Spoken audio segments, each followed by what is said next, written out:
દર્શક મિત્રો, મહામંથન મંતવ્ય ન્યૂઝમાં આપનું સ્વાગત છે। ડેડિયાપાડાના આમ આદમી પાર્ટીના ધારાસભ્ય ચૈતર વસાવાને જેલવાસ જવું પડે તેવી સ્થિતિનું નિર્માણ થયું છે, કેમ કે નર્મદા સેશન કોર્ટ દ્વારા આ જે ધારાસભ્ય ચૈતર વસાવા તેમના પત્ની સહિત 8 આરોપીઓને દોષિત જાહેર કર્યા છે। આ સમગ્ર મામલો છે તે 2023ની આસપાસનો હતો, જ્યાં ધારાસભ્ય ચૈતર વસાવાના ત્યાં વન વિભાગના અધિકારીઓ છે તે જમીન માપણી અર્થે આવ્યા હતા। ત્યારે વન કર્મચારી સાથે કોઈ બાબતને લઈને ધારાસભ્યની બોલાચાલી થઈ હતી, વિવાદ થયો હતો। જે બાદ ધારાસભ્ય ચૈતર વસાવા પર આક્ષેપ લાગ્યા હતા કે રાત્રિ દરમિયાન વર્ગ કર્મીને કોઈ કામ અર્થે ધારાસભ્ય ચૈતર વસાવાએ તેમને તેમના ઘરે બોલાવ્યા ને ત્યાર પછી તેમને ઢોરમાર મારવામાં આવ્યો ને ધમકી આપવામાં આવી। એટલું જ નહીં, હવામાં ફાયરિંગ કરીને ધમકાવ્યું ને આખો વિવાદ છે તે મામલે પહેલા ડેડિયાપાડા પોલીસ સ્ટેશન ખાતે આ મામલે પોલીસ ફરિયાદ નોંધાઈ હતી।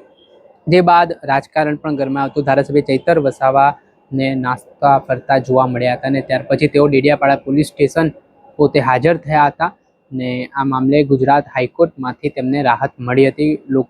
ધારાસભ્ય ચૈતર વસાવાને શરતી જામીન હાઈકોર્ટે આપ્યા હતા।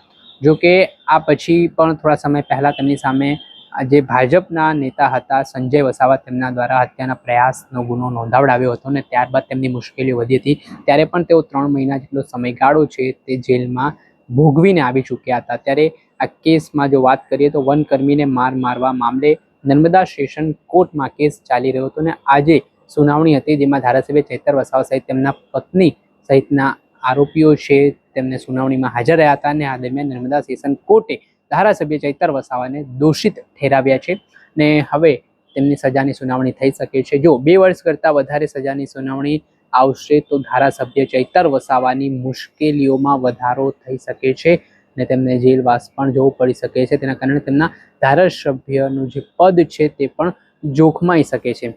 જે રીતની સ્થિતિ નિર્માણ પામી છે આના કારણે હાલ તેમની મુશ્કેલીઓ વધી હોય તે પ્રકારની સ્થિતિ માનવામાં આવી રહી છે।